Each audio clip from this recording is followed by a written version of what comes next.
Ce fut le 3 avril 1484, jour du baptême de Manisoyo, les représentants du roi Nzinga-Kuvu sur la côte atlantique congolaise. La cérémonie baptismale débuta par un grand feu sur la place centrale de Soyo. À la demande expresse des missionnaires baptistères portugais, Manisoyo ordonna que soient brûlées toutes les statuettes mystiques, tous les masques et bâtonnets sacrés, tous les colliers et bracelets bienfaiteurs, toutes les figurines protectrices, toutes les reliques de la spiritualité Congo. En un mot, au bûcher tous les saints frusquins qui symbolisaient l'ancestralité pluriséculaire Congo de l'Égypte pharaonique en Banzan-Congo. Tout brûla.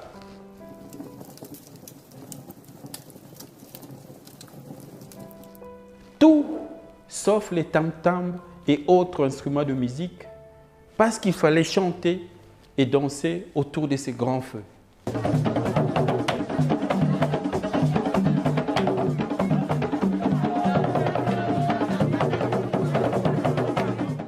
Ces jours-là, les conquistadors européens installèrent malicieusement la suprématie de leur civilisation dans tous les coins et recoins de nos consciences.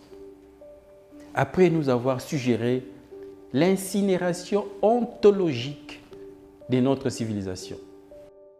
Dès le lendemain de ces cruels jours du 3 avril 1484, les Mapata, qui étaient les savants et les érudits du royaume Congo, sont brusquement devenus des sorciers. Les Nganga Kisi, qui étaient nos médecins d'alors, sont devenus des féticheurs. Les Nganga Nzambe, les Fumumpezo, qui étaient prêtres, chefs spirituels et responsables du kaolin sacré, sont devenus, du jour au lendemain, des satanistes. Les Nganga Mayele, qui étaient nos intellectuels, nos éducateurs et nos enseignants, sont devenus des êtres malfaisants. Ces bûchers, c'était donc la mise à feu de notre âme. C'était les brasiers de notre mémoire, la calcination de notre passé, la crémation de notre culture, l'ignition de notre histoire. Depuis ce fameux 3 avril 1484, nous avons cessé d'être les descendants d'Osiris, d'Isis et d'Amon-Ra. Nous avons cessé d'être la progéniture des Kam, des Couches, des Mizraïm, des Nimrod. Depuis ces jours-là, nous avons cessé d'être les légateurs d'Akhenaton, des Toutankhamon, des Narmer, des Ramsès, des Pianki, d'Imhotep, des Terranéter, d'Alara, des Cadmos, des Saint-Maurice, des Kankamoussa, des Taharga, et j'en passe, et des meilleurs. Voilà nos illustres ancêtres de l'Égypte pharaonique, de la Nubie, des Méroé, des Napata, qui ont été le premier au monde à avoir pratiqué l'agriculture, l'élevage et l'architecture le long du Nil. Ils ont écrit le premier texte sacré monothéiste de l'histoire humaine, ainsi que le texte des pyramides.